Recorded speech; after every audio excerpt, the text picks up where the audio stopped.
ఎంతకాలం ముందు నుంచి డయాబెటిస్ మన బాడీలో రావడానికి ప్రిపేర్ అవుతూ ఉంటుంది సార్? ఓ 50 ఏళ్లలో. అందరికీ నమస్కారం.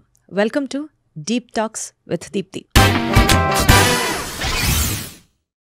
ఇప్పుడు ఇన్స్టాగ్రామ్లో కానీ, సోషల్ మీడియాలో కానీ, ఫేస్బుక్లో కానీ ఎక్కడ చూసుకున్నా సరే ట్రెండ్ ఏంటో తెలుసా? సినిమా పాటలకి లిప్సింకులు కలుపుతూ యాక్ట్ చేయడము, డాన్స్ చేయడము ఇది కాదు ట్రెండ్. ట్రెండ్ నడుస్తున్నదంతా హెల్త్ అవేర్నెస్ గురించి.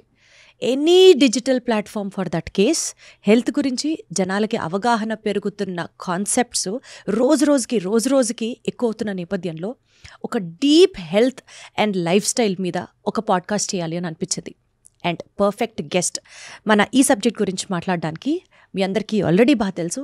హెచ్ఐవి గురించి ఎక్స్టెన్సివ్గా రీసెర్చ్ చేసి 2 డ్రగ్ స్టెప్ ట్రీట్మెంట్ అన్నది ఆయన సృష్టించి ఆయన ఇంట్రడ్యూస్ చేసి ఎందరో పేషెంట్స్కి సక్సెస్ఫుల్గా వైద్యం అందించినటువంటి డాక్టర్ యనమల మురళీకృష్ణ గారు మనతో ఉన్నారు. సార్ నమస్తే. నమస్తే అండి. ఎట్లా ఉన్నారు సార్? ఫైన్ అండి. సార్ హెల్త్ ఇదే నడుస్తోంది ఇప్పుడంతా కూడా. అంటే ఒకప్పటితో పోల్చుకుంటే జనాలకి అవేర్నెస్ పెరిగిందా? సంతోషమే కదా, మంచి విషయమే కదా. ఇన్ఫర్మేషన్ ఆన్ హెల్త్ గురించి డిజిటల్ ప్లాట్ఫామ్స్ మీద వెతుక్కొని మరీ చూస్తున్నారు. రోజు ఏ కషాయాలు తాగాలి, ఏం తినాలి. ఈక్వల్లీ డయాబెటీస్ గురించి చూస్తే diabetes has already become the capital of the world, మన ఇండియా, భారతదేశం. బట్ స్టిల్ అంటే హెల్త్ గురించి అవగాహన పెరుగుతున్నారు, బట్ స్టిల్ హెల్దీ లైఫ్ స్టైల్ని ఫాలో అవ్వట్లేదు. రెండు చాలా డిఫరెంట్ సబ్జెక్ట్స్గా అనిపిస్తున్నాయి. మీరేమంటారు సార్ ఈ ట్రెండ్ గురించి? వాస్తవానికి వ్యవసాయం ఉనికిలోకి వచ్చి 10,000 సంవత్సరాల కంటే తక్కువ అయింది. అంతకుముందు పచ్చనం చేయనటువంటి, కుక్ చేయనటువంటి తిండి తినడం, అట్లనే సహజమైనటువంటి ఆహారం తీసుకోవడం అనేటువంటిది ఉండేది. ఎప్పుడైతే వ్యవసాయం ఉనికిలోకి వచ్చిందో అంతకుముందు ఈ ప్రధానమైనటువంటి ఆహార వేట, చేపల వేట, అట్లనే జంతు వేట, ఇది కాస్త కొద్దిగా ఈ నట్స్, తర్వాత ఫ్రూట్స్ ఇట్లాంటివి ఉండేవి. ఎప్పుడైతే వ్యవసాయం ఉనికిలోకి వచ్చిందో ఈ కాయ కష్టం అనేది తగ్గిపోయింది. అట్లనే కార్బోహైడ్రేట్ అనేటువంటిది బాగా పెరిగిపోయింది. మనకి స్టేపుల్ ఫుడ్ ఏది తీసుకున్నప్పుడు కూడా ప్రధాన ఆహారం ఏదైనా, ఒక వరి లేకపోతే గోధుమ, ఇంకేమైనా మిల్లెట్స్, ఇంకేమైనా సరే వీటిలో ప్రధానమైనటువంటిది కార్బోహైడ్రేట్. సో అప్పటి వరకు కొన్ని లక్షల సంవత్సరాలుగా జరుగుతున్నటువంటి మానవ పరిణామంలో ఒక్కసారిగా వ్యవసాయం అనేటువంటిది అంతవరకు ఉన్నటువంటి ఈ ఫుడ్ బ్యాలెన్స్ని మార్చిపడేసింది. ఏదైతే మనకి ఆ రోజు వరకు కార్బోహైడ్రేటు, ఇంకా ఫ్యాటు, ఇంకా కొద్దిపాటి ఈ కార్బోహైడ్రేట్ ఉండేది కాస్త ప్రోటీను, ఫ్యాటు ప్రధానంగా ఉంటూ కొద్దిపాటి కార్బోహైడ్రేట్ ఉండేది. అది కాస్త వ్యవసాయం అయితే ఉనికిలోకి వచ్చిన తర్వాత ప్రధానంగా కార్బోహైడ్రేట్ అనేటువంటిది మేజర్ పార్ట్ తీసుకుంది. మేజర్ చంక్ ఫుడ్, మానవుల యొక్క ఫుడ్లో కార్బోహైడ్రేటు ప్రధానమైనటువంటి పాత్ర అయిపోయింది. ఎప్పుడైతే ఇట్లా వచ్చిందో ఈ ఎవల్యూషన్లో, మానవుని యొక్క పరిణామంలో ఈ కార్బోహైడ్రేట్ని హ్యాండిల్ చేసేంత శక్తి ఇప్పటికీ కూడా మనకి రాలేదు. అందువల్ల ఈ లైఫ్ స్టైల్ డిసీజెస్ అనేటువంటి ఏవైతే మనం ఒక 50 ఏళ్ల క్రితాన్ని ఫోటోలు చూసుకుంటే ఎవరు చబ్బీగా కనపడరు, ఎవరు నిండుగా కనపడరు, అందరూ థిన్గా హెల్దీగా కనపడుతూ ఉంటారు. ఇప్పుడు ఎప్పుడైతే మన ఆహారంలోకి ఎక్కువగా ఈ ప్రాసెస్డ్ ఫుడ్ ఇంకా పరిస్థితిని వర్సం చేసింది. ఏదైతే ఎండోస్పెర్మ్, ఏదైతే మనం బ్రౌన్ రైస్ అంటాం, ఉండేటువంటి ఆ బ్రౌన్ పొరని తీసేసి మనం ఫుడ్ ఇస్తే అది వెంటనే శరీరంలోకి ఈ కార్బోహైడ్రేట్ రిలీజ్ అయిపోతుంది. దాని మూలంగా కూడా ఈ ఇన్సులిన్ రెసిస్టెన్స్ అవి వచ్చేయటం మొదలెట్టింది. దీనివల్ల ఇప్పుడు లైఫ్ స్టైల్ డిసీజెస్ అనేటువంటి ఇవి ఏవైతే క్యాన్సర్లో, లేకపోతే రక్తపోటు, డయాబెటీస్, లేకపోతే ఊబకాయం, ఇంకా ఇలాంటివి గుండెపోట్లు, ఇవన్నీ కూడా ఈ రకంగా వచ్చేసినాయి. సో మానవుని యొక్క పరిణామ క్రమం నెమ్మదిగా జరిగేది లక్షల సంవత్సరాల పాటు, వేల సంవత్సరాల పాటు జరిగేది కాస్త ఒక్కసారిగా మానవుని యొక్క ఆహారంలోకి వ్యవసాయం ఉనికిలోకి వచ్చిన తర్వాత ఈ కార్బోహైడ్రేట్ రావడంతో ఉల్టా అయిపోయింది. ఇది ప్రధానమైనటువంటిది ఇది అన్నమాట. సార్, బేసికల్గా డయాబెటీస్ అనేది ఓవర్ నైట్ వచ్చేది కాదు. Over a period of time ఇప్పుడు మనం కూడా ప్రీ డయాబెటిక్ టెస్ట్లను కూడా చేస్తున్నారు. ప్రీ డయాబెటిక్ రేంజ్ ఇంత ఉంది అని అంటే బహుశా వీళ్ళకి ఫ్యూచర్లో డయాబెటీస్ వస్తుంది కాబట్టి జాగ్రత్త పడాలి అని ఒక హింట్ కూడా ఇస్తున్నారు డాక్టర్స్. ఈ నేపథ్యంలో ఎంతకాలం ముందు నుంచి డయాబెటీస్ మన బాడీలో రావడానికి ప్రిపేర్ అవుతూ ఉంటుంది సార్? సుమారుగా మనం ఎంత టైం అని చూసుకోవచ్చు? దీన్ని ఇంకో రకంగా అర్థం చేసుకోవాలి. దీన్నే ఇన్సులిన్ రెసిస్టెన్స్ అంటాం. ఇన్సులిన్ అనేటువంటిది మనిషి యొక్క శరీరంలో దాదాపుగా ఒక 25-30 యూనిట్ల ఇన్సులిన్ మనం ఏదైతే వాడుతూ ఉంటామో అంత ఈ మేరకు రిలీజ్ అవుతూ ఉంటుంది. ఇది ఫుడ్ ఛాలెంజ్ని బట్టి ఏదైతే కార్బోహైడ్రేట్ ఎక్కువగా ఉన్నప్పుడు ఎక్కువ ఇన్సులిన్ రిలీజ్ కావడం, అట్లనే ఫ్యాట్ లాంటి కంటెంట్ ఉన్నప్పుడు దాదాపుగా లేకపోవడం, కొంచెం ప్రోటీన్ ఉన్నప్పుడు కొద్దిపాటి మినిమల్ ఇన్సులిన్ రిలీజ్ కావడం జరుగుతుంది. ఎప్పుడైతే ఫుడ్ని డంప్ చేయడం మొదలెట్టామో అది కూడా మనం సహజమైన జీవితం కాకుండా ప్రకృతిలో దొరికేటువంటి ఆకులలములో లేకపోతే పండ్లు లేకపోతే ఈ ధాన్యాలు ఎలా ఉన్నది అలా కాకుండా మనం పూర్తిగా పాలిష్ చేసి దాన్ని రకరకాల ప్రాసెస్ చేసి ఇంకా తొందరగా రుచిని పొందడానికి గాను అక్కడ మనకి శారీరక శ్రమ బయటికి కనపడేది, లోపల అంతర్గతంగా జీర్ణ వ్యవస్థ పడే కష్టాన్ని కూడా లేకుండా చేసి డైరెక్ట్గా చేసేస్తున్నాం. శారీరక శ్రమ లేకపోవడం వల్ల మనకి ఊబకాయం ఎట్లా పెరుగుతుందో శరీరంలో అట్లా అంతర్గతంగా మనకి ఈ డైరెక్ట్గా రీఫైన్డ్ కార్బోహైడ్రేట్ అందడం వల్ల శరీర అంతర్గత అవయవాలు ఏవైతే లివరు లేదా ఈ ప్యాంక్రియాస్ అనేటువంటి వాటికి పని లేకుండా పోతుంది. అది ఎప్పుడు అనేటువంటిది వాళ్ళ యొక్క తిండి మీద ఆధారపడి ఉంటుంది. సో 50 ఏళ్లలో ప్రీ డయాబెటీస్ గుర్తుపెడితే అది చాలా కాలం పడుతుంది. ఎందుకంటే ఆయన అంతవరకు ఆ వ్యక్తి హెల్దీ లైఫ్ స్టైల్ లీడ్ చేస్తున్నట్టుగానే near healthy lifestyle lead చేస్తున్నట్టు. అట్లా కాకుండా చిన్న వయసులోనే ఒక 20స్లో లేట్ 20స్లోనే గుర్తించాం అనుకుందాం. వాళ్ళ అన్హెల్దీగా ఏదైతే జంక్ ఫుడ్, ప్రాసెస్డ్ ఫుడ్, అట్లనే రీఫైన్డ్ కార్బోహైడ్రేట్స్ బాగా తీసుకుంటున్నాను. నేను ఈ క్వశ్చన్ ఎందుకు అడుగుతున్నానంటే సార్, ఇప్పుడు సపోజ్ ఫర్ ఎగ్జాంపుల్ ఒక 25 to 30 ఏజ్ గ్రూప్లో ఉన్న వాళ్ళు ఉన్నారు అనుకుందాం. ఇప్పుడు అంటే ఆ ఏజ్ గ్రూప్లో కూడా మనం డయాబెటీస్ ఎక్స్పెక్ట్ చేయొచ్చు, కానీ జనరల్గా మాట్లాడితే ఒక 25 to 30 ఏజ్ గ్రూప్లో ఉన్న వాళ్ళకి because of unhealthy lifestyle వల్ల వాళ్ళు బాడీలో షుగర్స్ అక్యూములేట్ చేసుకోవడం స్టార్ట్ చేసి they are on the verge of diabetes అని అనుకున్నప్పుడు, డయాబెటీస్ వచ్చాక రివర్సల్ కన్నా మేబీ ప్రీ డయాబెటీస్ స్టేజ్లో ఉన్నప్పుడు వాళ్ళు హెల్దీ లైఫ్ స్టైల్ మెయింటైన్ చేస్తే అసలు డయాబెటీస్ రాకుండా ఉంటుందిగా. అట్లా ఎక్స్పెక్ట్ చేయొచ్చా? ప్రికాషన్గా తీసుకో. అసలు ప్రీ డయాబెటీసే కాదు, డయాబెటీస్ని రివర్స్ చేయొచ్చు అనేటువంటిది ఇటీవల కాలంలో రుజువైనటువంటి విషయాలు. బ్రిటన్కి చెందినటువంటి రాయ్ టేలర్ మెడిసిన్ ప్రొఫెసర్, ఆయన ఏం చేశారంటే ఎవరైతే ఈ డయాబెటిక్ పేషెంట్స్ ఉన్నారో వాళ్ళలో 11 మంది పేషెంట్లు తీసుకుని వాళ్ళకి సివియర్ క్యాలరీ రెస్ట్రిక్షన్ చేశారు, అట్లానే కార్బోహైడ్రేట్ని ఎలిమినేట్ చేశారు. వాళ్ళకి ఒక 8 వారాలు ఈ రకమైన కేవలం తిండి మార్పు చేయడం మూలంగా వాళ్ళు అందరూ ఇంచుమించుగా డయాబెటీస్ రివర్స్ అయింది వాళ్ళకి. సో వాళ్ళకి ఇన్సులిన్ అవసరం లేకుండా పోయింది, అట్లానే మెడికేషన్స్ కూడా అవసరం లేకుండా పోయింది. అంటే సార్, ఒకప్పుడు పేరెంట్స్కి డయాబెటీస్ ఉన్నా లేకపోతే ఫ్యామిలీ ట్రీలో డయాబెటీస్ రన్ అయినా జెనెటికల్గా పిల్లలకి రావడానికి కూడా ఆస్కారం ఉంది అని అనుకునేవాళ్ళు. కానీ ఇవాళ రోజున maybe because of the improper food or improper lifestyle or because of the stress ఏది తీసుకున్నా సరే ఎవరికి డయాబెటీస్ వస్తుందో కూడా ఎక్స్పెక్ట్ చేయలేకుండా ఉన్నాం మనం. సో డయాబెటీస్ వీళ్ళకి వస్తుంది, జాగ్రత్త పడాలి అనే సిమ్టమ్స్ మనకేమైనా అర్థమవుతాయా సార్? ఇప్పుడు మనం వంశపారంపర్యంగా జెనెటికల్గా లేకపోతే వాళ్ళ కుటుంబ జన్యువుల వల్ల వస్తుంది అనేటువంటిది చాలా తక్కువ శాతం. ఏదైతే ఈ ప్రాక్టీస్ మూలంగా వాళ్ళు చేసేటువంటి పనుల మూలంగానే వాళ్ళు తినే తిండి మూలంగానే వచ్చేటువంటిది అది ప్రభావమే అత్యధికం. అది దాదాపు 90% వాళ్ళు తినే తిండి మూలంగా వస్తూ ఉంటుంది. సో మనం ప్రిడిక్ట్ చేయక్కర్లేదు వీళ్ళ ఇంట్లో గుండెపోటు వచ్చి చనిపోయారు లేకపోతే వీళ్ళ ఇంట్లో డయాబెటీస్ వచ్చిందంటే వాళ్ళు హెల్దీ లైఫ్ స్టైల్ అని కనుక వాళ్ళ పిల్లలు అనుసరించగలిగితే వాటి నుంచి ఖచ్చితంగా తప్పించుకునే అవకాశం ఉంది. జెనెటిక్గా వచ్చేటువంటి అవకాశం ఉన్నప్పుడు కూడా మనం ఈ పరిసరాల్లో మనం తీసుకునేటువంటి ఆహారం ద్వారా ఇతరేతర అలవాట్ల ద్వారా శారీరక శ్రమ, అట్లనే తగినంత స్ట్రెస్ ఫ్రీ లైఫ్, అట్లా తగినంత నిద్ర, ఇలాంటి వాటిని అన్నింటినీ కూడా చక్కగా మెయింటైన్ చేయగలిగితే వాళ్ళకి డయాబెటీస్ లేకపోతే గుండెపోట్ల నుంచి ఒక పాయింట్ అప్రిషియేట్ చేసే విషయం సార్, ఇప్పటి జనరేషన్లో స్మార్ట్ వాచెస్ అంటున్నారు, స్మార్ట్ రింగ్స్ అంటున్నారు, రోజుకి 10,000 అడుగులు వేస్తే డయాబెటీస్ నుంచి దూరంగా ఉండొచ్చు అంటున్నారు, ఇట్లా ఏవేంటంటే చెప్తున్నారు. Smart gadgets involvement in health, me comment ఏంటి సార్? ఇప్పుడు ఈ గ్యాడ్జెట్స్ వీటన్నింటికంటే కూడా ముఖ్యంగా వాళ్ళు వీలైనంత ప్రకృతి సఖ్యమైనటువంటి జీవితం గడపాలి. ఏదైతే గతంలో పెద్దగా పచ్చనం చేయకుండానో లేకపోతే పెద్దగా ప్రాసెస్ చేయకుండా తిండి తింటూ ఉండేవారు, అలాంటి తిండి తినాలి. అట్లనే ఏది గతంలో ఇన్ని రకాలైనటువంటి ఉపకరణాలు లేవు. ఇన్ని రకాల ఉపకరణాలు లేకపోవడం మూలంగా ఒక శారీరక శ్రమ అంటూ ఉండేది. అది గృహోపకరణాలు కానివ్వచ్చు, లేకపోతే మనకి ఎంప్లాయ్మెంట్లో కానివ్వచ్చు, లేకపోతే దూరం వెళ్ళి జాబ్ చేయాల్సి వచ్చినా మనం వేరే రకంగా వెళ్ళాల్సి వచ్చేది. సో శారీరక శ్రమ అనేటువంటి చేయటం, అట్లానే ఆ ప్రకృతి సఖ్యంగా ఏదైతే సహజమైనటువంటి ఫుడ్ని వీలైనంత తక్కువ ప్రాసెసింగ్తో తీసుకోవడం మూలంగా ఇలాంటి వాటికి మనం దూరంగా ఉండొచ్చు. సార్ యాక్చువల్గా ఫుడ్ అవాయిడ్ చేయాలి, డయాబెటీస్ రాకుండా ఉండాలి అంటే, పోనీ అన్హెల్దీ ఫుడ్ అవాయిడ్ చేయాలి అంటే ఫస్ట్ వైట్స్ అన్నీ అవాయిడ్ చేసేయమన్నారు. అంటే ఉప్పు తగ్గించాలి, మైదా తగ్గించాలి, షుగర్ తగ్గించాలి, ఇట్లా వైట్స్ అన్నీ అవాయిడ్ చేయమన్నారు. దాని తర్వాత ఫ్రైడ్ ఫుడ్స్ అవాయిడ్ చేయమన్నారు. దాని తర్వాత అంటే మనం చూసుకుంటూ వెళ్తే ఇప్పుడు ఇంటర్నెట్లో మనకు అవైలబుల్ అయిన ఫుడ్స్, డైట్స్, హెల్దీ డైట్ అని కొడితే మనకు బోల్డ్ లిస్ట్ వస్తుంది కదా sir. To be very honest, నాకు అనిపించేది ఏంటంటే ఈ ఫుడ్స్ ఆరోగ్యానికి చాలా మంచిది, రైట్, అందరం ఒప్పుకుంటాం.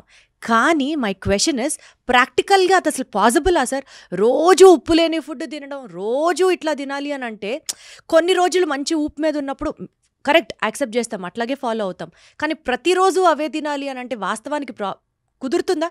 ఇంట్లోంచి బయటికి వెళ్తే junk foods, fast foods, road మీద ఫుల్ టెంప్టింగ్ ఫుడ్స్ కనిపిస్తూ ఉన్న టైంలో ఒక రోజు పొద్దు నుంచి సాయంత్రం వరకు ఆఫీస్కి వెళ్ళి స్ట్రెస్ అయినప్పుడు, రాత్రికి ఏదైనా తినాలి అని అనిపించినప్పుడే ఎక్కడ చూసుకున్నా సరే there are many points of food deliverables easily available. ఇవాళ రోజున hygienic food, homemade food, ఇంట్లో ఉండే ఫుడ్ దొరుకుతుందంటారా సార్? ఇక్కడ మనం ప్రధానంగా చెప్పుకోవాల్సింది ఇప్పుడు ఉప్పు వద్దు అన్నమాట నేను ఒప్పుకోను. ఎందుకంటే ఏదైనా సరే మోడరేషన్లో తీసుకుంటే ఇబ్బంది ఉండదు. ఇంకొకటి ప్రధానంగా మనం చేసేటువంటి పెద్ద తప్పు ఏంటంటే ఆహారం తీసుకునే విషయంలో మనం ఏదైనా సరే ఒక కార్బోహైడ్రేట్, ఒక కేక్ తింటాం ఫుల్ ఆఫ్ కార్బ్, లేకపోతే ఒక బ్రెడ్ తింటాం ఫుల్ ఆఫ్ కార్బ్. వీటిని ఏమంటామంటే మనం what we call naked carbs అంటాం. అట్లా కాకుండా వాటితో పాటు ఒక ప్రోటీన్. నిజానికి వెస్ట్రన్ కంట్రీస్లో మనకంటే ఎక్కువ స్థూలకాయం ఉన్నప్పుడు కూడా వాళ్ళలో డయాబెటీస్ కొంచెం తక్కువగా ఉంటుంది మనలో పోలిస్తే. అంటే ఆ స్థాయిలో స్థూలకాయం ఉన్న వాళ్ళలో మన సమాజంలో, భారతీయ సమాజంలో దాదాపుగా మనకి వాళ్ళు డయాబెటిక్ అని లేకపోతే హైపర్ టెన్షన్ ఉందని చెప్పేయచ్చు. కానీ వాళ్ళు అలా ఉండరు. ఎందుకంటే వాళ్ళు తినే తిండిలో వాళ్ళు ప్రొద్దుటే తీసుకుంటే ఏదో ఎగ్ ఆమ్లెటో లేకపోతే ఇంకా వాటితో పాటు తింటారు. అంటే నేకెడ్ కార్బ్ అనేటువంటిది వాళ్ళు తీసుకోరు. మనం ఇక్కడ ఏంటంటే ఇంత అన్నం పెట్టుకుంటాం, దాంట్లో ఇంత చారు వేసుకుంటాం, లేకపోతే ఏదో ఒక పోపు అది పెట్టుకుంటాం, ఏ బెండకాయో లేకపోతే బీరకాయ లాంటిది. ఈ మొత్తంలో కార్బోహైడ్రేట్ తప్ప ఇంకా లేదా పీచు పదార్థం ఉంది ఇంకా మహా అయితే. ఇంకేముంది దాంట్లోని? కనీసం ప్రోటీన్ అనేటువంటిది దాదాపు మన యాబ్సెంట్ అవుతుంది. ప్రోటీన్ అనేటువంటిది మనిషికి కిలోకి 1 గ్రాము పైన మనం తినాల్సిన అవసరం ఉంది ప్రతిరోజు. సో అది టోటల్ ప్రోటీన్, లోపలికి వెళ్ళాల్సిన ప్రోటీన్, గుడ్ ప్రోటీన్ అంటున్నాను. యాంటీ డయాబెటిక్ డైట్ సజెస్ట్ చేయమంటే ఏం చెప్తారు మురళీకృష్ణ గారు? అట్లా ఏమైనా ఉంటుందా అసలు? యాంటీ డయాబెటిక్ డైట్ అంటే అలా అనేం కాదు. పూర్తిగా వాళ్ళు ఆరోగ్యకరమైన జీవితం, ఏదైతే లెస్ ప్రాసెస్డ్, ఒక సపోజ్ బియ్యం ఉంది, మనం ఇవాళ అంతా శుభ్రంగా మల్లె పువ్వులాగా తెల్లటివి అన్నం తినడం అలవాటు. ఏదైతే దాని మీద ఉండేటువంటి బ్రౌన్ పొరని తీసేసి మర పట్టించి బాగా తినడం అలవాటు. ఎప్పుడైతే దాని మీద ఆ బ్రౌన్ పొర ఉందో శరీరం దాన్ని హ్యాండిల్ చేయడానికి చాలా టైం పడుతుంది, దాన్ని బ్రేక్ చేయడానికి, ఆ ఫైబర్ని బ్రేక్ చేయడానికి. సో ఆ కాంప్లెక్స్ ఫైబర్ని బ్రేక్ చేయడానికి. అట్లాంటి పరిస్థితుల్లో అది దానికి టైం ఉంటుంది. ఆ టైంలో బాడీ కెన్ హ్యాండిల్ ఇట్. అట్లా కాకుండా ఎప్పుడైతే ఈ పొరను తీసేసి తెల్లటి బియ్యం ఇస్తున్నామో, లేదా మైదా అంటే మరీ దారుణమైన పరిస్థితి, పూర్తిగా మరీ ఇంకా కార్బని లేదా పంచదార, ఈ బెల్లం కూడా పంచదార కంటే మెరుగైంది అయితే కాదు. ఏవేవో చెప్తూ ఉంటారు, బెల్లం వల్ల దాంట్లో ఐరన్ వస్తుంది, మనం ఏదైతే పంచదార అవాయిడ్ చేయొచ్చు కానీ బెల్లం తినచ్చు, అది ఒక మిత్, అది అపోహ. అట్లా ఏం లేదు. ఏదైతే దాంట్లో ఒక సల్ఫరో లేకపోతే ఐరన్నో లేకపోతే ఇంకా ఏవో మినరల్స్ కలుస్తాయని చెప్తూ ఉంటాం, అవి చాలా ట్రేసెస్. మనకి కనుక మన డైలీ రిక్వైర్మెంట్స్కి మీట్ అవ్వాలంటే ఐరన్, దాంట్లో వచ్చే ఐరన్తో మనం కొన్ని కిలోల బెల్లం తినాల్సి వస్తుంది. అది ఇంప్రాక్టికల్, అసాధ్యం. సో అందువల్ల బెల్లం అన్నా లేకపోతే ఈ షుగర్ అయినప్పుడు కూడా ఈక్వల్. హనీ కూడా అంతే. చాలామందికి హనీ అటువంటిది ఒక ప్రకృతి సిద్ధమైన హనీ కూడా ఏమీ, ఇట్ ఈస్ నో డిఫరెంట్. అన్నీ కూడా కార్బోహైడ్రేట్సే. ఇంకా చెప్పాలంటే నేరుగా ఉండేటువంటి సింపుల్ కార్బోహైడ్రేట్స్, ఏదైతే శరీరం నేరుగా శోషణం చేసుకుని అబ్జార్బ్ చేసుకుని దాన్ని ఒక్కసారిగా షుగర్ పెంచేసే పరిస్థితి ఎట్లా ఉంటుందో అవి సింపుల్ షుగర్స్. అట్లా కాకుండా ఏది తీసుకున్నప్పుడు కూడా కాంప్లెక్స్గా ఉండేటట్టుగా తీసుకోవాలి. ఏదైతే ప్రకృతి సహజంగా ఉండేటువంటి less processed, minimally processed food ఏదైతే జస్ట్ ధాన్యాన్ని కాస్త బియ్యం చేస్తే అంటే దంపుడు బియ్యంలాగా చేస్తే చాలు, అలాంటివి తీసుకోగలిగితే. అట్లానే ఖచ్చితంగా మనం ఏ ఫుడ్ తీసుకున్నప్పటికీ, ఏ పూట తీసుకున్నప్పటికీ ఒక ప్రధానమైనటువంటి మీల్లో ఖచ్చితంగా అన్నీ ఉండేటట్టు చూసుకోవాలి. కార్బోహైడ్రేటు, దాంతోపాటు ప్రోటీను, దాంతోపాటు ఫ్యాట్, ఇవన్నీ ఉండడం వల్ల ఈ స్పైక్ అనేటువంటిది తొందరగా రాదు. ఎప్పుడైతే స్పైకింగ్ ఉంటుంటుందో షుగర్, అప్పుడు మాత్రమే శరీరం ఫంబుల్ అయిపోయి ఇన్సులిన్ రెసిస్టెన్స్ తొందరగా డెవలప్ అవుతుంది. ఇన్సులిన్ రెసిస్టెన్స్ తక్కువ కాలంలోనే ఏదైతే మనం చెప్తూ ఉంటామో డయాబెటీస్కి దారితీస్తుంది. ముందుగా మనం ఇన్సులిన్ రెసిస్టెన్స్ని గుర్తించుకోవడానికి మెడ మీద అది కూడా నల్లపుగా అవుతూ ఉంటాయి. ఇలాంటివన్నీ కూడా ఇన్సులిన్ రెసిస్టెన్స్. అట్లా నుదురు అది కూడా కొంచెం నల్లగా అవడం, ఇట్లాంటివి చూస్తుంటాం.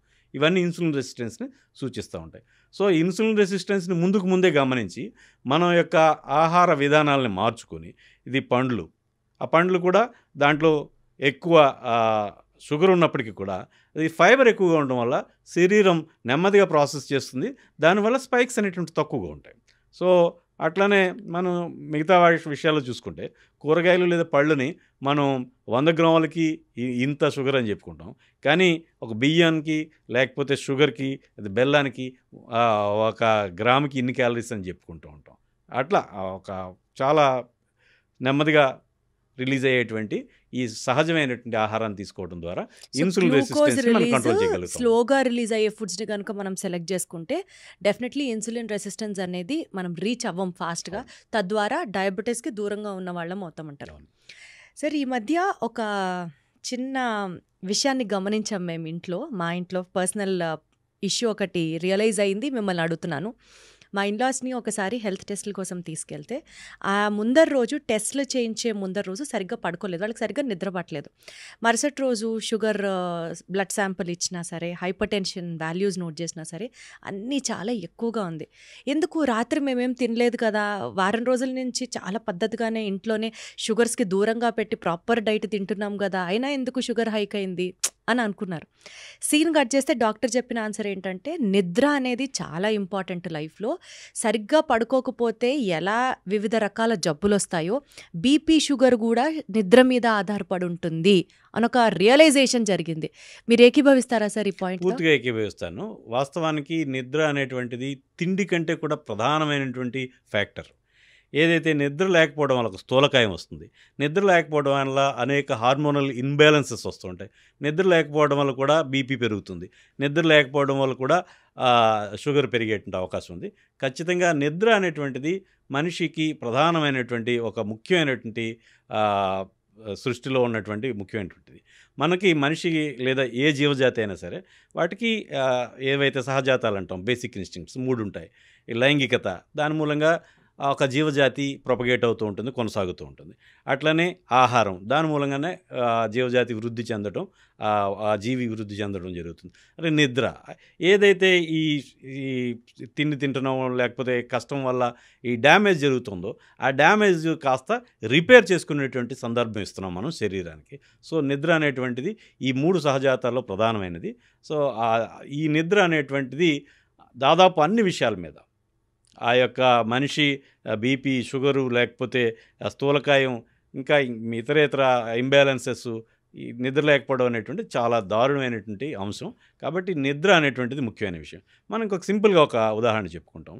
ఇప్పుడు మీరు చెప్పినట్టుగా ఒక రాత్రి నిద్ర లేకపోతే పొద్దుటికి బీపీ పెరిగిపోయింది, పొద్దుటికే షుగర్ పెరిగిపోయింది. ఇంకొక విషయం, నిద్ర లేకపోతే ఇమ్యూనిటీ కూడా తగ్గిపోతుంది. ఎస్, ఇప్పుడు మనం చూడండి, ఏదైనా 3-4 రోజుల పాటు ఏదో బయటికి వెళ్ళి తిరిగేసి వచ్చి ఉంటాం, ఏదో ఒక చిన్న టూర్ లాంటిది పెట్టుకుని. అప్పుడు ఇంటికి వచ్చేటప్పటికి వీళ్ళకి జలుబుతో అంటూ ఉంటాం. ఈ జలుబు ఎందుకు వచ్చిందంటే జనం ఏమంటారంటే వాటర్ చేంజ్ వల్ల అంటారు. వాటర్ చేంజ్ కాదు అక్కడ. మనం బాటిల్డ్ వాటర్ తాగినప్పటికి కూడా ఇంటికి వచ్చేటప్పటికి జలుబు అది ఎక్కువ మందులు చేసే అవకాశం ఉంటుంది. దీనికి కారణం ఏంటంటే ఈ తిరగడంలో నిద్ర లేకపోవడం వల్ల ఆ 2-3 రోజుల్లో వాళ్ళ యొక్క ఇమ్యూనిటీ బాగా కింది స్థాయికి వచ్చేస్తుంది. ఎప్పుడైతే ఇమ్యూనిటీ తగ్గిపోయిందో మన చుట్టూ ఉండేటువంటి గాల్లో రకరకాల వైరస్లు ఉన్నాయి, రకరకాల బ్యాక్టీరియా ఉన్నాయి, అట్లనే ఫంగస్ ఉన్నాయి, అట్లనే పారాసైట్స్ ఉన్నాయి. ఇవి తొందరగా మనం నిత్యం శ్వాసతో తీసుకుని వదులుతూ ఉన్నాం కాబట్టి అవి శ్వాస ద్వారా వచ్చేసి అప్పర్ రెస్పిరేటరీ ట్రాక్ట్ ఇన్ఫెక్ట్ అవుతుంది. ఎందుకు ఇన్ఫెక్ట్ అవుతుంది? ఇతని యొక్క ఆ వ్యక్తి యొక్క ఇమ్యూనిటీ నిద్ర లేకపోవడం వల్ల తాత్కాలికంగా బాగా డౌన్ అవటం వల్ల ఎప్పుడైతే తగినంత విశ్రాంతి తగినంత నిద్ర ఉందో ఈ బాడీ రిపేర్ చేసుకోగలుగుతుంది. పాపం అసలు ఇంటర్మీడియట్ చదువుతున్న పిల్లల్ని చూస్తుంటే వాళ్ళకి నిద్ర సరిపోతుందా జీవితంలో అనిపిస్తుంది సార్. ఎందుకంటే పిల్లల యొక్క డెవలప్మెంటల్ గ్రోత్ కూడా నిద్ర మీదే ఆధారపడి ఉంటుందని చెప్తూ ఉంటారు. క్రూషియల్ పీరియడ్లో ఎగ్జామ్స్ అని, చదువు అని, స్ట్రెస్ అని, కనీసం వాళ్ళు రోజుకి 4-5 గంటలు కూడా పడుకుంటారో పడుకోరో తెలియదు. ఆ ర్యాంకుల హడావిడిలో, ఆ ర్యాంకుల ర్యాట్ రేస్లో పాపం పరిగెడుతూనే ఉంటారు. ఏమైపోతాయో వాళ్ళ జీవితాలు అనిపిస్తూ ఉంటుంది. ఇది చాలా దురదృష్టకరమైన పరిణామాలండి. సమాజం అంగీకరించేస్తే ఇంక దీన్ని మనం వెనక్కి తిప్పలేని పరిస్థితి ఏమో.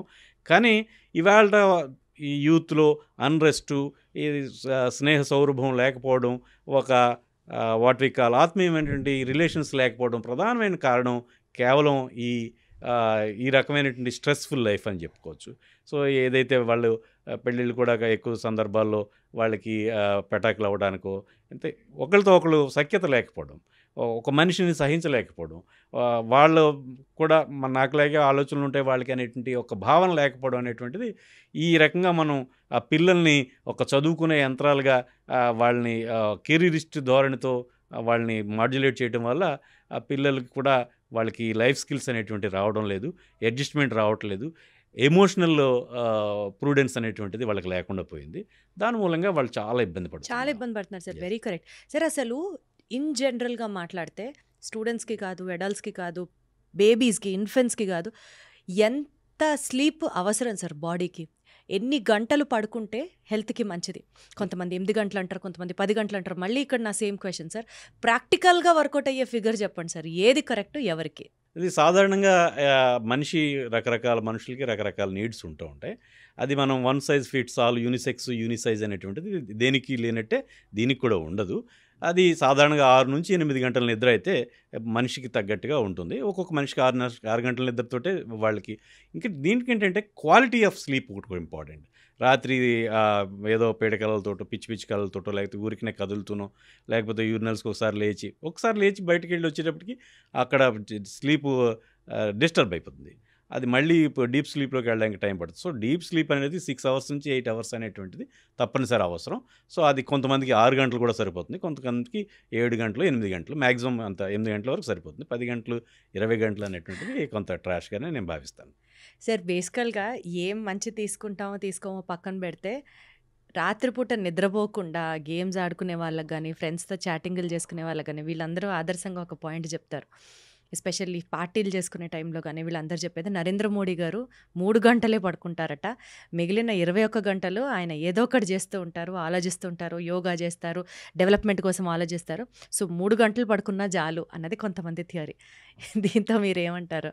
ఇదంతా అది ఒక రకమైన ప్రచారమే తప్ప దాంట్లో వాస్తవం ఉందని నేను భావించడం లేదు. సో 3 గంటలతో మనిషి పూర్తి కాన్సన్ట్రేట్ చేయడం కానీ ఇవన్నీ జరిగే పనులు కాదు. ప్రొడక్టివ్ లైఫ్ అయితే లీడ్ చేయలేం. అఫ్కోర్స్ ఉంటారు, ఎక్సెప్షన్స్ ఉంటారు. ఇది కొంత పిఆర్ విషయంగానే నేను భావిస్తాను. ఈ నిద్ర గురించే మాట్లాడుకుంటున్నాం కాబట్టి సార్, ఇంకొక ఇంపార్టెంట్ పాయింట్, కొంతమందికి నాకు చాలా ఆశ్చర్యంగా అనిపిస్తుంది సార్ ఈ విషయం. ఫోను చూస్తూ ఉంటే స్క్రీన్ లైట్ వల్ల నిద్ర పట్టకుండా ఉంటుంది. అంటే బ్రెయిన్ యాక్టివ్గా ఉండడం వల్ల, మెలనోసైట్స్ అన్నీ ఇంకా యాక్టివ్ అవ్వడం వల్ల నిద్ర పట్టదు. That's a very bad habit, వద్దు అని డాక్టర్స్ చెప్తారు. కొంతమంది దగ్గర దీనికి కంప్లీట్ కాంట్రాస్ట్ స్టేట్మెంట్ వింటూ ఉంటాం, ఫోన్ చూస్తేనే నిద్ర వస్తుంది అంటారు. ఏది కరెక్ట్ సార్? ఫోన్ చూస్తూ అలా నిద్ర వచ్చేస్తుంది, ఫోన్ పక్కన పెట్టి పడుకుంటాము అని అంటారు. But that's actually a very bad habit అని డాక్టర్స్ అంటారు. వీటి రెండిట్లో కరెక్ట్ ఏది సార్? ఇప్పుడు మనిషి డయర్నల్, రాత్రి పగలు వేరియేషన్స్లో 2 హార్మోన్స్ ఉంటాయి. ఒకటి వైటమిన్ డి, అది పగలు యాక్టివ్గా ఉండేటువంటి హార్మోను. అంటే రెండోది హార్మోన్ ఏంటంటే మెలటోనిన్ అనేటువంటిది రాత్రి రిలీజ్ అవుతుంటుంది. మెలటోనిన్ మన మానవ పరిణామ క్రమంలో సాయంత్రం అయ్యేటప్పటికీ అతను రెస్ట్కి వెళ్ళిపోవాలి, లేకపోతే క్రూర జంతువుల లేకపోతే ఈ సరీసృపాలు, ఈ పాములు ఇలాంటి వాటి వల్ల ఇబ్బంది ఎదురవుతుంది అనేటువంటి ఇలాంటి ఈ యొక్క హెచ్చరిక కోసం ఇట్లాగా సాయంత్రం అవగానే మెలటోనిన్ విడుదల కావడం, అట్లానే అతను నిద్రకి వెళ్ళటం అనేటువంటి జరుగుతుంది. సో ఖచ్చితంగా మెలటోనిన్ విడుదల కావడానికి ఈ చీకటి పడడం అనేటువంటిది ముఖ్యమైనది. ఎప్పుడైతే వెలుగుని మనం కన్ను ఇంకా పెర్సీవ్ చేస్తూ ఉన్నాయో అప్పుడు ఈ మెలటోనిన్ రిలీజ్ అనేటువంటిది సప్రెస్ అయిపోతుంది, ఆగిపోతుంది. దాని మూలంగా నిద్ర పడడం అనేటువంటిది లేట్ అవుతుంది. మెలటోనిన్ ప్రొడ్యూస్ అయితే నిద్ర పడుతుందా? మెలటోనిన్ ప్రొడ్యూస్ అవ్వకపోతే వాళ్ళకి నిద్ర, అందుకనే వాళ్ళకి సరిగ్గా నిద్ర పట్టదు అన్నది నడుస్తుందా? అవునండి. ఇంకా దీంతో పాటు అనేక విషయాలుంటాయి. మెలటోనిన్ రిలీజ్‌కి ఒకటి సాయంత్రం అవ్వగానే వీలైనంత తక్కువ లైట్‌లో ఉండటం. ఎక్కువగా లైట్లు అనేటువంటి ట్యూబ్ లైట్లు కాకుండా చిన్న లైట్లు తక్కువ వాట్స్ తోటి ఉండేటువంటి లైట్లు పెట్టుకోవడం. అట్లనే ఇంకా కొన్ని సప్లిమెంట్స్ ఖచ్చితంగా పనిచేస్తాయి. మన తినే తిండిలో మెగ్నీషియం అనేటువంటిది చాలా తక్కువ అందుతూ ఉంటుంది. మెగ్నీషియం సప్లిమెంట్స్ వల్ల కూడా చక్కటి నిద్ర పడేటువంటి అవకాశం ఉంది. మెగ్నీషియం మనకి ఈ అరటిపళ్ళల్లో వాటిలో కూడా మెగ్నీషియం ఉంటుంది. కొంతమంది అరటిపండు తొక్కతో కూడా తింటే కూడా బాగుంటుందని చెప్తూ ఉంటారు. ఎస్, ఐ డూ అగ్రీ, అది కూడా ఒప్పుకుంటాను. తినగలిగితే మంచిదే. సో కనీసం ఆ లోపల ఉండేటువంటి పొరనైనా తొక్క మొత్తం బయట ఉండేటువంటి నీలం అది ఆకుపచ్చదో లేకపోతే పసుపు రంగుతో కాకుండా కనీసం లోపల ఉండే తెల్లటి పొరతో అయినా తినగలిగితే బాగుంటుంది. సో ఈ సప్లిమెంట్స్ అట్లానే సాయంత్రం కాగానే ఈ లైట్లు అది ఆర్పేసుకుని ఈ స్క్రీన్ టైం అనేది కూడా దాదాపు ముగించేసుకోవాలి. అట్లాంటప్పుడు మాత్రమే మన నిద్ర పట్టేటువంటి అవకాశం ఉంది. తర్వాత అలజడులన్నీ వదులుకోవాలి. వీలైనంత వరకు ఏమీ అయిపోదు. ఇప్పుడు రేపొద్దుటి గురించో భవిష్యత్తు గురించో విపరీతంగా ఆలోచించేస్తే ఏమీ అయిపోదు. మారిపోయే పరిస్థితులు మారిపోవు. మనం ప్రశాంతంగా ఉండి రేపు రొద్దుట లేచి చక్కగా పనిచేసుకుంటే ఇంకా బాగుంటుంది తప్ప మనం దాని గురించి ఆలోచిస్తే అయితే పరిస్థితులు మారవు. కాబట్టి ఆలోచనలు అవి ఆందోళనలు అవి కూడా వీలైనంత తక్కువగా ఉండాలి. అట్లనే ఈ తిండి అది కూడా చక్కగా ముందుగానే తినేస్తే మంచిది. సాయంత్రం 7 ఆ టైం కల్లా భోజనం చేయగలిగితే మంచిది. బాగా నిద్ర అది పడుతుంది. సో ప్రాపర్ స్లీప్ ప్రాక్టీస్ అంటే ఏంటి సార్? దానికి ముందరే మనం ఎక్సర్సైజులు చేయాలి. కొన్ని చోట్ల ఈ స్లీప్ థెరపీస్, స్లీప్ రూమ్స్ అని చెప్పి కూడా కొత్తగా వస్తున్నాయి కదా మార్కెట్లోకి. కొత్తగా రావట్లేదు, ఎప్పటి నుంచో ఉన్నాయి. ఇంట్లో నిద్ర పట్టింది, ఆ స్లీప్ రూమ్లోకి వెళ్ళి పడుకుంటే నిజానికి ఇవాళ రేపట్లో స్లీప్ మ్యూజిక్ కూడా ఉంటుంది. సో మనం యూట్యూబ్లో చూస్తే స్లీప్ మ్యూజిక్స్ గంటల తరబడి అలా ఉంటాయి. ఖచ్చితంగా నిద్ర పడుతుందండి. So it induces sleep. So ఏవైతే లో హెడ్జ్లో తక్కువ హెడ్జ్లో వాళ్ళకి శబ్దం వింటూ ఉంటే వాళ్ళకి నిద్ర పడుతుంది.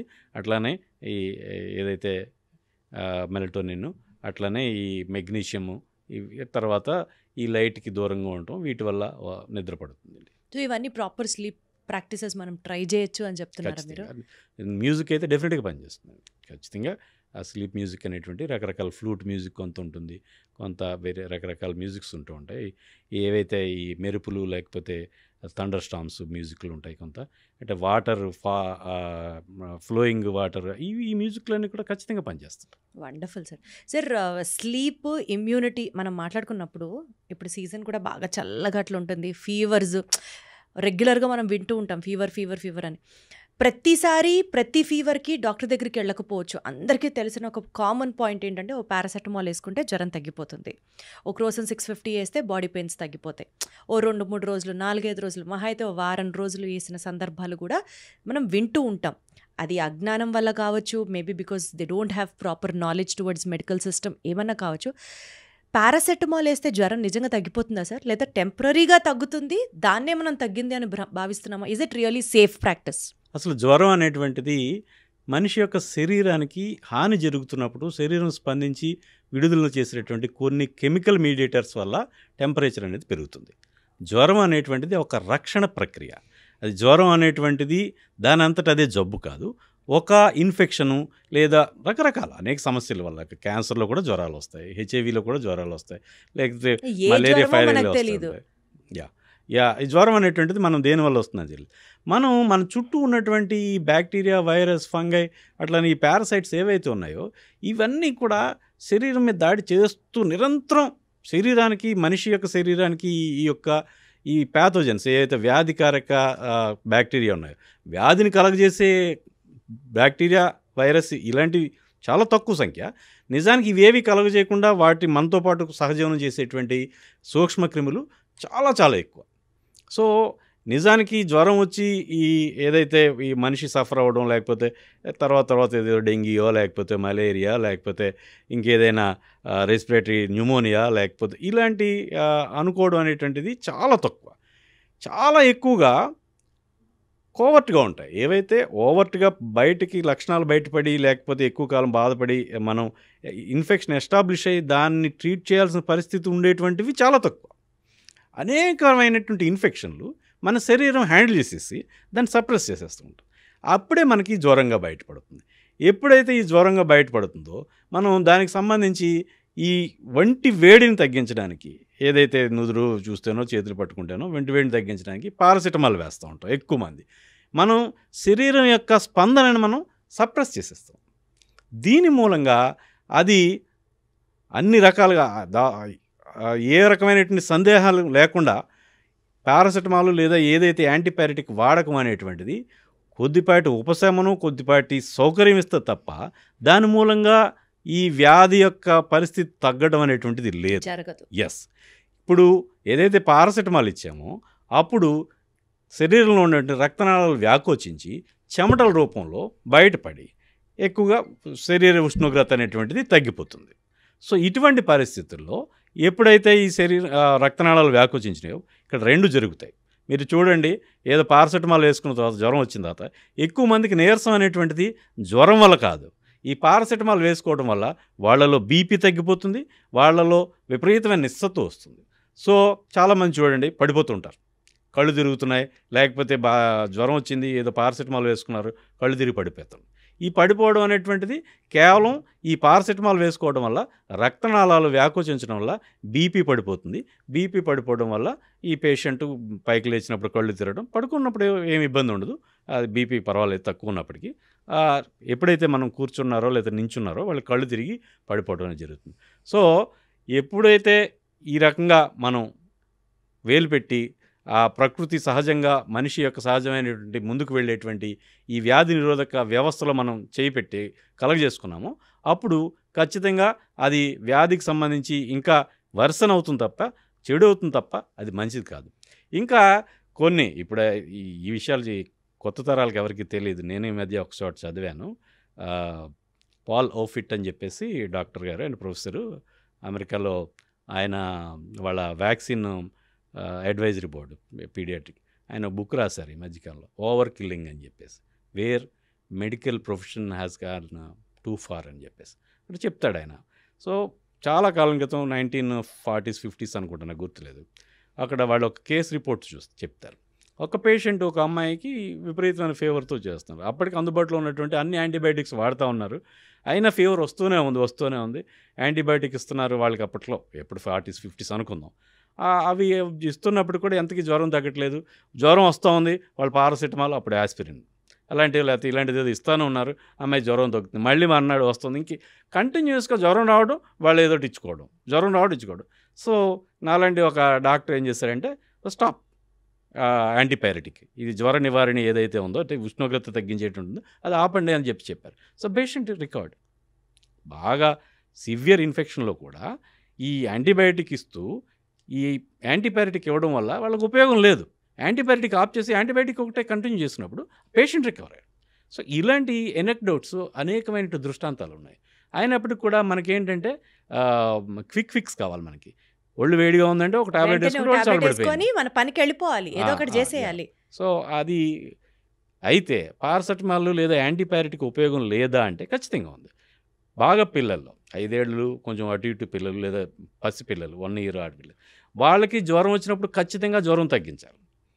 అది పారాసిటమాల్ లాంటివో లేకపోతే ఏదో బ్రూఫెనో ఇలాంటిది ఏదైనా వేసి ఖచ్చితంగా తగ్గించాలి, నిమిషాలేయడం మరోటో ఇంకోటం. ఎందుకంటే వాళ్ళలో సీజర్స్ వస్తాయి, ఫిట్స్ వస్తాయి, టెంపరేచర్ బాగా ఎక్కువైనప్పుడు. సో అలాంటి వాళ్ళకి ఒకటి తడిగుడ్డుతో తొడవడం, అప్పటికి కూడా తగ్గకపోతే ఖచ్చితంగా పారాసిటమాల్ లాంటివి ఖచ్చితంగా వాడాల్సినట్టు అవసరం. పెద్దవాళ్ళు అయితే మాత్రం పారాసిటమాల్ వాడకం అనేటువంటిది నేను I'm against that. You're against that. కానీ ఈ పారాసిటమాల్ అనేది సార్ ఎలా అయిపోయిందంటే సేఫ్ డ్రగ్, ఎవరైనా వాడచ్చు, కిడ్నీ టాక్సిక్ కాదు, ఇలా ప్రచారం జరిగే కొద్దీ అసలు ఎన్ని పారాసెటమాల్స్ పర్ డే తీసుకుంటే అది కిడ్నీ టాక్సిక్ అవ్వదు. పారాసెటమాల్ అనేటువంటి కిడ్నీ టాక్సిటీ లేదండి, కానీ లివర్ టాక్సిటీ ఉంది. పారాసెటమాల్ ఒక 20 మాత్రలు తీసుకుంటే లివర్ చాలా వాళ్ళకి బిలిరూబిన్ బాగా పెరిగిపోయి లివర్ డ్యామేజ్ అవుతుంది. సో అంటే నెమ్మదిగా తీసుకుంటే డ్రగ్ అనేటువంటిది whether it is a drug or poison, it is the dose that determines. So డోసును బట్టి మనం అది మంచి మందా లేకపోతే ఔషధమా లేకపోతే విషమా అనేటువంటిది నిర్ణయిస్తాం. సో పారాసెటమాల్ కూడా ఎక్కువ డోసు తీసుకుంటే ఖచ్చితంగా లివర్ డ్యామేజ్ జరుగుతుంది, వాళ్ళకి జాండీస్ వచ్చేటువంటి అవకాశం ఉంది. విన్నారు కదా. సో జ్వరం వచ్చి రాగానే ఒక పారాసెటమాల్ వేసేస్తే పని అయిపోతుంది అని ఆలోచించద్దు, దానికి కూడా ఒక లిమిటేషన్ ఉంది. సో పారాసెటమాల్ ఎక్కువ వేసుకుంటే మేబీ కిడ్నీ టాక్సిక్ కాదు అని చాలా హ్యాపీ ఫీల్ అవ్వచ్చు, బట్ సార్ చెప్పినట్లు it is liver toxic. So be very careful about it. Sir ఈ నేపథ్యంలో మాట్లాడితే మందు ఇందాక మీరు అన్నారు ఏదైనా డోస్ ఒక మోతాదుకి మించితే అది పాయిజనే అని. ఈ నేపథ్యంలో సార్ వ్యాక్సిన్స్ ఇప్పుడు చిన్నప్పుడు మాత్రమే వ్యాక్సిన్స్ చిన్నపిల్లలకి మాత్రమే ఉండేవి, కానీ ఇవాళ రోజున ప్రతి దానికి ఫ్లూకి వ్యాక్సిన్ ఉంది, క్యాన్సర్కి వ్యాక్సిన్ రీసెంట్గా రష్యాలో డెవలప్ చేశారు, దాని గురించి మనం డీటెయిల్గా మాట్లాడుకుందాం. బట్ వ్యాక్సిన్ ఓవరాల్ అన్న bigger picture if you have to talk, ఇప్పుడు షీజర్స్కి వ్యాక్సిన్ ఉంది, ప్రతి దానికి వ్యాక్సిన్ వ్యాక్సిన్ వ్యాక్సిన్ వ్యాక్సిన్. ఈ కోవిడ్ తర్వాత వ్యాక్సిన్ అనేది ఎంత కామన్ అయిపోయిందంటే అమ్మ బాబోయ్ ఎందుకు వచ్చిన భయం, ముందరే వేసేస్తే వ్యాక్సిన్ మనం సేఫ్గా ఉంటాం కదా. ఆఖరికి డిసెంట్రీకి కూడా వ్యాక్సిన్ ఉంది అని ఈ మధ్య తెలుసుకున్నాను సార్ నేను. అలా వ్యాక్సిన్ దేనికి లేదు అన్నది ఆలోచిస్తే ప్రాబబుల్లీ ఏం లేదేమో కూడా. ఇంత వ్యాక్సినేషన్ మంచిదే అంటారా సార్? అంటే నేను మోడర్న్ మెడిసిన్లో క్వాలిఫైడ్ డాక్టర్గా వాళ్ళు చెప్పేది వ్యాక్సిన్స్ అనేటువంటివి ఖచ్చితంగా చాలా తక్కువ ఖర్చుతోటి తక్కువ శ్రమతోటి ప్రొటెక్షన్ ఇస్తుంది. చాలా వరకు వ్యాక్సిన్స్ రక్షణ ఇస్తూ ఉంటాయి. So we can go for all kinds of vaccines which are available. It depends అండి. ఇప్పుడు ఉదాహరణకి కొన్ని వ్యాక్సిన్స్ ఏవో హెర్పిస్ అలాంటి వాటికి, సర్పీ అలాంటి వాటికి వ్యాక్సిన్స్ ఉన్నాయి, that cost a lot. But అది అందరికీ రొటీన్గా వచ్చే జబ్బు కాదు. ఎవరైతే ఇమ్యూనిటీ తక్కువగా ఉందో, ఎవరికైతే ఒక షుగర్ ఉందో, ఎవరికైతే ఇతర జబ్బులు ఉన్నాయి, లైక్ ఒక డయాలసిస్ లాంటిది జరుగుతుంది, లేకపోతే ఒక ట్రాన్స్ప్లాంట్ జరిగింది, ఇలాంటి వాళ్ళకి అలాంటి హెల్త్ కండిషన్ స్ట్రీనెస్గా ఉన్న వాళ్ళకి ఆలోచించవచ్చు సార్. దీర్ఘకాలిక వ్యాధులు ఉన్న వాళ్ళకి ట్యూబర్ క్లాసెస్కి వ్యాక్సిన్ ఉంది, న్యూమోనియాకి వ్యాక్సిన్ ఉంది, షిజిల్స్కి వ్యాక్సిన్ ఉంది. అసలు ఇంకా వ్యాక్సిన్ లేనిదేంటి సార్? ప్రతిదీ ఫ్లూకి వ్యాక్సిన్ ఉంది, సీజన్ మారుతోంది, జలుబులు జ్వరాలు వస్తున్నాయంటే ఫ్లూకి వ్యాక్సిన్. ఇక్కడ మనం మరో మాట చెప్పుకోవాలి. ఇప్పుడు దాదాపు మనం అందరూ చిన్నప్పుడు అందరూ కూడా ఈ బీసీజీ వ్యాక్సిన్ తీసుకునేవాళ్ళే. బీసీజీ వ్యాక్సిన్ అనేటువంటిది క్షయకి మనం ఇస్తున్నాం, కానీ మనం దేశంలో చూసుకుంటే 80 లక్షల మంది క్షయ వ్యాధిగ్రస్తులు ఉన్నారు. సో ఈ no vaccine is completely totally protective. So అది పూర్తిగా ఇచ్చేస్తుందని చెప్పలేము. సో అది రిస్క్ అయితే తగ్గిస్తుంది. అంటే సార్ అందరూ అనుకుంటున్నట్టు డాక్టర్స్ అడ్వర్టైజ్ చేయడానికో లేకపోతే దాన్ని కొంచెం కమర్షియలైజ్ చేయడానికో ఇన్ని వ్యాక్సిన్స్ మార్కెట్లోకి తీసుకొస్తున్నారు అని చూడకుండా ఇది నిజంగా ఒక సేఫ్ ప్రాసెసే, వ్యాక్సిన్ వేయించుకోవడం వల్ల మనకి మంచిదే అన్న ఒపీనియన్లో ఉండాలా? అంటే ఇప్పుడు కొన్ని వ్యాక్సిన్స్ ఉంటాయండి, లైక్ అంటే పేరు పెట్టి చెప్పేయకూడదు, కొన్ని వ్యాక్సిన్స్ ఒక 15,000 రూపాయల వ్యాక్సిన్ డోసు అది చెప్తూ ఉంటారు. నిజానికి అంత అది కాస్ట్ ఎఫెక్టివ్ అనేటువంటిది నేను చూస్తాను. దాని ట్రీట్మెంట్ 3,000 కంటే తక్కువ అవుతుంది ఒకవేళ వస్తే కదా. ఎక్కువ మంది పేషెంట్లకి వచ్చినప్పుడు కూడా దానికి సీక్వెల్ ఏమి ఉండవు, పెద్ద దుష్పరిణామాలు ఏమి ఉండవు. సో అలాంటి పరిస్థితుల్లో ఈ కాస్ట్ ఎఫెక్టివ్నెస్ కూడా చూసుకోవడం, మనం మాట్లాడుకోవచ్చు సార్ అలాంటి వ్యాక్సిన్స్ ఏంటి అని, సో దట్ అట్లీస్ట్ అవి వేయించుకునేటప్పుడు కొత్తగా వచ్చినటువంటి అంటే దోస్ హూ కెన్ ఎఫర్డ్, డబ్బులు అనేది మ్యాటర్ కాదనుకున్న వాళ్ళు తీసుకోవచ్చు. ఇప్పుడు షింజిల్స్కి ఏదైతే మన సర్పిక్ అంటాం కదా, అది హెర్పిస్ జోస్టర్ అంటాం, అలాంటి దానికి వచ్చిన వ్యాక్సిన్ ఒక 15,000, అదే 2 డోసులు తీసుకోవాలి, 11,000 2 డోసులు, ఇట్లా ఏవో ఉన్నాయి. సో మనకి వచ్చేదే తక్కువ, నెంబర్ 1. అయితే ఖచ్చితంగా ఎవరైతే స్పెషల్ నీడ్స్ ఉన్నారో, ఎవరికైతే డయాబెటీస్ లేకపోతే ఇంకా పెద్దవాళ్ళు, ఇలాంటి వాళ్ళు తీసుకోవచ్చు. అండ్ ఇంకా చెప్పాలంటే డబ్బు పెద్ద మ్యాటర్ కాదు అనుకున్న వాళ్ళు కూడా తీసుకోవచ్చు. కానీ జనరల్గా 50 ఏళ్ళు దాటిన వాళ్ళందరికీ కూడా ఈ వ్యాక్సిన్ వచ్చిన వాళ్ళందరికీ వేసేద్దామంటే 15,000 రూపాయలు లేకపోతే 20,000 రూపాయలు అనేటువంటిది మనిషి మన సగటు ఒక మనిషి కుటుంబానికి నెల ఆదాయం అయి ఉండొచ్చు. Wonderful sir, got it sir. బేసికల్గా ఈ క్యాన్సర్ వ్యాక్సిన్ గురించి ఇప్పుడు ప్రపంచం అంతా మాట్లాడుకుంటుంది. Russia has developed its own vaccine, అది ఫ్రీగా ఇస్తున్నారట జనాలకి. బట్ స్టిల్ మన ఇండియాలో కానీ లేకపోతే ఇతరత్ర పార్ట్స్ ఆఫ్ ద వరల్డ్లో కానీ టోటల్గా దానికి ఉన్నటువంటి కంప్లీట్ ఇన్ఫర్మేషన్ తెలియలేదు ఇంకా. బట్ రష్యా అయితే మాత్రం ఫర్ ద ఫస్ట్ టైం క్యాన్సర్కి వ్యాక్సిన్ డెవలప్ చేసాము అని చెప్పి చాలా గర్వంగా ప్రపంచంలోకి రిలీజ్ చేస్తుంది. నిజంగా క్యాన్సర్ జబ్బుకి వ్యాక్సిన్ వేసుకుంటే నివారించగలము అనుకుంటే సార్ గేమ్ చేంజరే కదా సార్ మెడిసిన్లో. అది డెఫినెట్గానండి. ఇప్పుడు క్యాన్సర్ అనేటువంటిది ఇట్ ఈజ్ అది ఒక కలగూరు గంప. శరీరంలో ప్రతి అవయవం, ప్రతి సిస్టము క్యాన్సర్ గురేటువంటి అవకాశం ఉంది. ఇప్పుడు ఉదాహరణకి లివర్కి క్యాన్సర్లు. సో కొన్ని లివర్కి కలెక్ట్ చేసేటువంటి హెపటైటిస్ బి వంటివి లివర్కి కలెక్ట్ చేస్తుంది. అదే గర్భాశయ కంఠం సర్వైకల్ క్యాన్సర్, ఏదైతే హెచ్పివి అంటాం, హ్యూమన్ ప్యాపిలోమా వైరస్ అంటాం, అవి కలెక్ట్ చేస్తూ ఉంటాయి. అట్లా మిగతావి ఎబ్స్టిన్ బార్ వైరస్ అంటాం, కొన్ని ఏవైతే కొన్ని బర్కిట్స్ లింఫోమాలు అవి అంటూ ఉంటాం మేము, లింఫ్ నోడ్స్లో క్యాన్సర్లు అవి వస్తూ ఉంటాయి. ఇట్లా రకరకాల క్యాన్సర్లకి రకరకాల జీవులు కొన్ని వైరస్లు కారణం అవుతూ ఉంటాయి. సో వాటి క్యాన్సర్కి అందుబాటులో ఉన్నాయి. ఇప్పుడు హెపటైటిస్ బి వ్యాక్సిన్ అనేటువంటిది క్యాన్సర్ నివారకంగా కూడా పనిచేస్తుంది. అట్లానే అదే లివర్ క్యాన్సర్ రాకుండా. అట్లానే ఏదైతే హెచ్పివి వ్యాక్సిన్ ఇప్పుడు పిల్లలకి 15 ఏళ్ళ నుంచి 50 ఏళ్ళ వరకు ఉన్న వాళ్ళకి బిఫోర్ డెబ్యూ వాళ్ళ సెక్షువల్ లైఫ్ స్టార్టింగ్కి ముందు ఇచ్చేయండి అని చెప్తున్నాం. అది కూడా గర్భాశయ కంటే అంటే వేరు క్యాన్సర్లకి వేరు ఇంజక్షన్లు అనేటువంటివి లేదా వ్యాక్సిన్స్ అనేటువంటివి ఇప్పటికే ఉన్నాయి. సో ఇది మీరు చెప్తున్నటువంటిది ఆర్ఎన్ఏ ఎంఆర్ఎన్ఏ వ్యాక్సిన్ ఇవి ఫలానా రష్యా తయారు చేసినది, ఇది చాలా వేగ్గా ఉందండి. That is not a practical issue. ఎందుకంటే ఒక్కొక్క క్యాన్సర్ ఒక్కొక్క ప్యాథాలజీ అనేటువంటిది వేరేగా ఉంటుంది. ఇటియాలజీ ఏదైతే కారకం ఏదైతే ఉందో ఆ క్రిమి వేరేగా ఉంది. సో అన్నింటికి ఒకటే అనేటువంటిది కుదరదు, వ్యాక్సిన్ అనేటువంటిది జరగదు. అది మరి వాళ్ళు దేనికి డెవలప్ చేశారో దేనికి ఇస్తున్నారో మనకు తెలియదు. ఇంచుమించుగా ఏ వివరాలు కూడా లేని ఒక వేగ్ న్యూస్ అనేటువంటిది ఒక సెన్సేషనల్గా జనం మధ్య రౌండ్స్ వేస్తుంది తప్ప అది అంత అసహంగాను లేదు.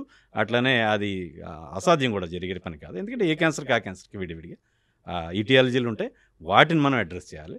ఈ ఆడపిల్లలకైతే మనం హెచ్పివి వ్యాక్సిన్, అట్లనే ఈ సెక్షువల్ యాక్టివ్ కొంతమందికి ఇట్లా వీళ్ళకేమో హెపటైటిస్ బి వ్యాక్సిన్, ఇట్లా రకరకాల వ్యాక్సిన్. హెపటైటిస్ సి వల్ల కూడా క్యాన్సర్ వస్తుంది. For all kinds of cancer అంటే అది అసలు అసాధ్యం అంటారు మీరు. ఇటియాలజీ వేరు. Got it sir. సార్ ఇప్పుడు బేసికల్గా క్యాన్సర్ అనేది ఒక టోటలీ డిఫరెంట్ సబ్జెక్ట్, చాలా డెప్త్ ఉన్న సబ్జెక్ట్. దాని గురించి మనం డీటెయిల్గా మాట్లాడుకోకుండా sir, different types of supplements in the form of tablets తీసుకోవడం వల్ల కూడా క్యాన్సర్స్ వచ్చే అవకాశాలు ఉన్నాయి అని ఒక స్టడీలో ఈ మధ్య తెలుసుకున్నాం. లైక్ ఫర్ ఎగ్జాంపుల్ ప్రతి చిన్న దానికి హెయిర్కి ఒక సప్లిమెంట్, నెయిల్స్కి ఒక సప్లిమెంట్, స్కిన్కి ఒక సప్లిమెంట్, తర్వాత ప్రాపర్ ఫంక్షనింగ్ ఆఫ్ లివర్కి ఒక సప్లిమెంట్, మల్టీవిటమిన్ సప్లిమెంట్, వెయిట్ తగ్గాలంటే జస్ట్ ట్యాబ్లెట్స్ వేసుకొని సప్లిమెంట్స్ ద్వారా ఇన్ని సప్లిమెంట్స్ బాడీకి మనం అందించడం వల్ల హెల్త్ విపరీతంగా ఎఫెక్ట్ అయ్యే ఛాన్సెస్ ఉన్నాయి అనేది ఒక సర్వే కనిపిస్తుంది. ఆన్ ది అదర్ హ్యాండ్ ఈక్వల్గా ఇంకొక మాట ఏంటంటే 25 to 30 years ప్లస్ ఉన్న వాళ్ళందరూ సప్లిమెంట్స్ రోజుకి ఎంతో కొంత తీసుకోవాలి. This is the health mandate అని కొందరు చెప్తున్నారు. ఈ రెండు స్టేట్మెంట్స్లో ఏది కరెక్ట్ సార్? ఒకటి, మనం తినేటువంటి ఆహారంలో శరీరానికి అవసరమైనటువంటి పోషకాలు ఏవైతే న్యూట్రిషనల్ ఏజెంట్స్ ఉంటాయో, వైటమిన్స్ కానివ్వండి, మినరల్స్ కానివ్వండి, లేకపోతే యాంటీ ఆక్సిడెంట్స్ కానివ్వండి, మనకు తగినంతగా అందట్లేదండి. అందువల్ల ఈ సప్లిమెంట్స్ తీసుకోవడం అనేది మేలే. ఎక్కువ సప్లిమెంట్స్ ఒకటి అవి వాటర్ సాల్యుబుల్. దట్ మీన్స్ శరీరంలో ఇప్పుడు బ్యాలెన్స్ ఉంటుంది. ఎక్కువైతే అది వాటర్ సాల్యుబుల్ ఏదైనప్పటికీ కూడా యూరిన్లో పోతుంది. మనం తీసుకుంటాం బి కాంప్లెక్స్ తీసుకున్న వాళ్ళకి యూరిన్ పసుపు రంగులో వస్తుంది. అది మన శరీరం అవసరమైన మేరకు తీసుకుంది, మిగతాది బయటకు వదిలేస్తుంది. సో అట్లానా మ్యాక్సిమము ఇవి ఎక్కువగా నష్టాన్ని కలిగజేసేవి అయితే కాదు, ఎఫోర్డబిలిటీని బట్టి తీసుకోవచ్చు. సో సప్లిమెంట్స్ తీసుకోవడం వల్ల నష్టం కలగదంటారా? డెఫినెట్గా నష్టం అయితే కలగదండి. కానీ సార్ చిన్న పిల్లలుగా తీసుకోవడం అర్థం కాదు. 10 years 5 years పిల్లలకి కూడా గమ్మీస్ రూపంలో సప్లిమెంట్స్ వచ్చేసాయి. అంత చిన్న పిల్లలకి కూడా సప్లిమెంట్స్ ఇవ్వచ్చు. అయితే అది ఇప్పుడు ఎక్కువగా మనం ఇప్పుడు ఇవాళ రేపట్లో ల్యాబొరేటరీ టెస్టులు ఉంటూ ఉంటాయండి. ఈ ల్యాబొరేటరీ టెస్టులు విపరీతం. అసలు ఒక 20 పేజీలు తీసుకొచ్చి మొహాన్ పడేసి, లేదా అసలు పేజీలు ప్రింట్అవుట్స్ కూడా ఉండు, వాట్సాప్లో లేదా దేంట్లో షేర్ చేసి డాక్టర్ చూడండి అంటూ ఉంటారు. ఇవేవో ప్యాకేజీల్లో అన్ని టెస్టులు చేసి పడేస్తున్నారు. సో ఇది ఎంత కామెడీగా ఉంటుందంటే I'm sorry to say that. కొన్ని విషయాలు షేర్ చేయకూడదేమో నాకు తెలియదు, కానీ బట్ నేను డాక్టర్గా కాకుండా ఒక సామాన్యుడిగా నేను మాట్లాడుతున్నాను. ఇప్పుడు వైటమిన్ డి అది టెస్ట్ చేస్తారు. అదేదో ఒక 1000 రూపాయలు 800 అది విడిగా చేసుకుంటాయి. ప్యాకేజీలో అయితే మొత్తం అన్ని 2000 రూపాయలకి అన్నీ చేసేస్తున్నారు, లేకపోతే ఎంత చేస్తున్నారో నాకు తెలియదు. సో అట్లాంటప్పుడు దానికి తక్కువ వచ్చిందంటే ఏమైపోతుంది? ఒక ట్యాబ్లెట్ తీసుకుంటే 20 రూపాయలు 30 రూపాయలు, వారం రోజులకు ఒక ట్యాబ్లెట్ తీసుకోవచ్చు. నిజంగా డెఫిషియన్సీ ఉందనుకుంటే, ఎవరైతే పూర్తిగా అసూర్యం పస్యగా అయితే సన్ ఎక్స్పోజర్ లేకుండా ఏసీల్లోనే తిరుగుతూ ఎండలో లేని వాళ్ళకి ఏం తీసుకోవచ్చు, తప్పేం లేదు. అట్లనే వైటమిన్ B12 అది డెఫిషియన్సీ అని ఈ టెస్టులు ఏం ఉపయోగం ఉంది? ఆ టెస్ట్ చేసుకోవడం ఇంకా 1000 రూపాయలు అవుతుంది. మనం ట్యాబ్లెట్లు తీసుకుంటూ ఉంటే ఏదైతే మిథైల్ కోబాలమినో లేకపోతే సైనకోబాలమిన్ ట్యాబ్లెట్లు తీసుకుంటే అవి చాలా తక్కువ rate. What is the fun? అదేమి మిమ్మల్ని హాన్ చేయవే. అంటే వైటమిన్ డి కానీ అలా వేసుకోవడం స్టార్ట్ చేస్తే వైటమిన్ ఏ వేయాలి, డి వేయాలి, B12 వేయాలి, బి కాంప్లెక్స్ వేయాలి. ఎక్కడ sir where is the limit అంటున్నా నేను. సాధారణంగా మనం సరైనటువంటి సంతులమైన ఆహారం ఏదో పళ్ళు తినడం ఇలాంటి better. వాటితో నాన్ వెజో లేకపోతే ఇవన్నీ పండ్లు ఇవన్నీ తినే వాళ్ళకి ఇన్ని అవసరం ఉండదండి. సో ఒక 30-40 ఇయర్స్ దాటిన తర్వాత సప్లిమెంట్స్ తీసుకోవచ్చు. 1-2 మంచి B complex tablets with vitamin D ఇట్లాంటివి తీసుకోవడం అదేమీ పెద్ద నేరం కాదు. ఒక 4-5 రూపాయలు 10 రూపాయల లోపల ఇవాళ రోజుల్లో వస్తున్నాయి. సో అవి తీసుకోవచ్చు. అలాగే విడివిడిగా ఒక్కొక్కటి తీసుకోవడం అనేది ఐఎమ్ అగెనిస్ట్ దట్. అంత విపరీతంగా హ్యాండ్ఫుల్ ఆఫ్ సప్లిమెంట్స్ అవే అది కనిపిస్తున్నాయి నీకు ఇంకా. అర్థం కాదండి. అది నేను ఒప్పుకోను. ఎందుకంటే కొంతమందికి ఏదో జుత్తు తక్కువగా ఉందని చెప్పేసి బయోటిన్ తీసుకోవడం ఆకలికి ఆ, కొలాజిన్ ఇలాంటి- కో సప్లిమెంట్, కెరాటిన్ కో సప్లిమెంట్. అవన్నీ కూడా కొంచెం బ్యూటీ కాన్షియస్నెస్ ఉన్న వాళ్ళకి అది చేస్తూ ఉంటారు తప్ప ఇట్ ఈస్ నాట్ అందరికీ అలాగేం కాదండి. సహజంగా మనుషుల్ని బేసిక్ యాక్సెప్ట్ చేయాలి సప్లిమెంట్స్ మనం. తీసుకోవాలి అని అంటే ఏం చెప్తారు సార్? ఇవి తీసుకుంటే చాలు అని అంటే ఉన్నాయంటే ఏం చెప్తారు? వైటమిన్ డి ఏ తీసుకోవచ్చండి, వారానికి ఒక రోజు తీసుకోవచ్చు డి లాంటివి. అట్లానే వైటమిన్ బి కాంప్లెక్స్ రోజు తీసుకున్నా ఏం పర్వాలేదు. ఓ 30-40 ఏళ్ళు దాటిన వాళ్ళు రోజు తీసుకోవచ్చు. సో ఫైనల్గా సార్ కొత్త సంవత్సరంలోకి వచ్చేసాం. అసలు ఫస్టే నేను మిమ్మల్ని విష్ చేయాలి, బట్ ప్రోగ్రామ్ అయ్యేసరికి విష్ చేస్తున్నాను. Wish you very happy new year sir. ఈ న్యూ ఇయర్లో ప్రాపర్గా హెల్త్ బాగుండాలి అంటూ ఒక డిటర్మినేషన్తో ఒక రెజల్యూషన్ తీసుకున్న వాళ్ళకి మంచిగా ఒక 3 హెల్దీ ప్రాక్టీసెస్, హెల్దీ టిప్స్ చెప్పండి sir for a healthy life style. దాంతో ఈ వీడియోని కంక్లూడ్ చేద్దాం మనం. And for more videos, Please subscribe to iDream. Please subscribe to iDream. Please subscribe iDream. And please subscribe to iDream. For more videos, subscribe to iDream. please like, share, and subscribe to the channel. Congratulations, iDream. Subscribe to iDream. Subscribe to iDream. So subscribe to iDream Media. iDream ki iDream team andarki huge congratulations. Please subscribe iDream Media. Please subscribe to iDream. Subscribe iDream. Please subscribe to iDream. iDream అంటే నా కళల channel subscribe చేసుకున్న నోరు తిరుగుతలేదు, మీరైతే గంట గుర్తు కొట్టండి. For more such videos, please subscribe to iDream. Subscribe to iDream. Please subscribe to iDream. Please subscribe iDream Media. Please do subscribe to iDream. Please subscribe to iDream Media. For best entertainment and information, please subscribe iDream. And don't forget to subscribe to iDream.